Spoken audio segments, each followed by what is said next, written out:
Hello dear students. यार JEE main 2022 के दोनों अटेम्प्ट हो गए हैं, फाइनल रिजल्ट भी आ गया है।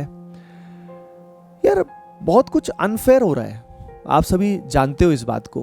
बहुत अनफेयर हो रहा है, स्टूडेंट्स की लाइफ के साथ खिलवाड़ हो रहा है, एक्चुअली करियर के साथ खिलवाड़ हो रहा है, और जो होना नहीं चाहिए, बिल्कुल भी नहीं होना चाहिए। सर्वर इशू आ रहे हैं, स्टूडेंट्स जो हैं वो एग्जाम में क्वेश्चन अटेम्प्ट कर पाते हैं और वो क्वेश्चन फाइनली रिस्पॉन्स शीट में शो नहीं हो रहे हैं। परसेंटाइल में बहुत एनोमली है, बिकॉज इतनी शिफ्ट्स में तो एग्जाम होते हैं जिसकी वजह से किसी पर्टिकुलर स्लॉट में, शिफ्ट में इतने हाई स्कोर करने के बाद भी परसेंटाइल इतनी मिनिमम आती है। तो ये सिस्टम जो है ना, ये काफी अनजस्ट हो गया है, जिसकी वजह से स्टूडेंट्स का जो कॉन्फिडेंस है ना, वो सिस्टम के अंदर ना, फेथ जो है ना, वो लूज होता जा रहा है। वो लॉस जो है ना सिस्टम की फेथ में, वो अगर होता जाएगा तो यार स्टूडेंट्स क्या ही पढ़ेंगे, क्या ही तैयारी करेंगे ठीक से। यार एटीपी स्टार कोटा टीम आप सभी के साथ हमेशा है और हमेशा ही रहेगी।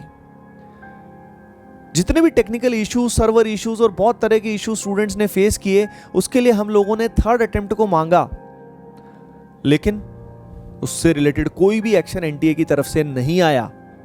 हजारों स्टूडेंट्स को, इवन लाखों स्टूडेंट्स को तो नहीं बोल सकते, बट हजारों स्टूडेंट्स को इशू फेस हुए हैं।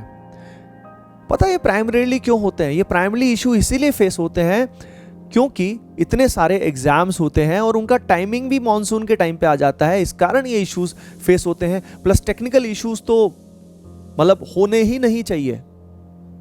उसके अलावा नॉर्मलाइजेशन का प्रोसेस वो अपने आप में काफी अनफेयर है, बिकॉज बहुत सारे स्टूडेंट्स जो पहला अटेम्प्ट देते हैं वो सेकंड अटेम्प्ट नहीं देते। उस कारण भी काफी एनोमली आ जाती है, बिकॉज इस पूरे नॉर्मलाइजेशन प्रोसेस में एक फंडामेंटल एजम्पशन होता है कि स्टूडेंट्स का जो लेवल है वो हर स्लॉट में हमने इक्वल बांटा है। लेकिन आप जानते हो कि एक सैंपल स्पेस में इट्स नॉट नेसेसरी कि इस पर्टिकुलर स्लॉट में, इस पर्टिकुलर शिफ्ट में स्टूडेंट्स का जो लेवल है वो कैसा होगा। हो सकता है पर्टिकुलर किसी शिफ्ट में बहुत सारे जो इंटेलिजेंट या ज़्यादा टैलेंटेड स्टूडेंट्स हैं वो एक साथ ज़्यादा आ गए हों। It actually happens. तो इससे पूरा सिस्टम जो है वो काफ़ी एनोमलस हो जाता है और बहुत ही अनफेयर हो जाता है। I think NTA must do something about it, because student का जो फेथ है वो लूज होता जा रहा है। स्टूडेंट कम्युनिटी बहुत ही नाराज है एनटीए से। They must do something.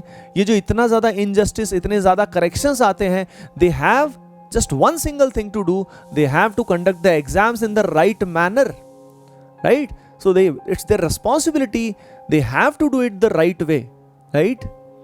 So I'm always with you. ATP Star Kota team is always with you. Love you all.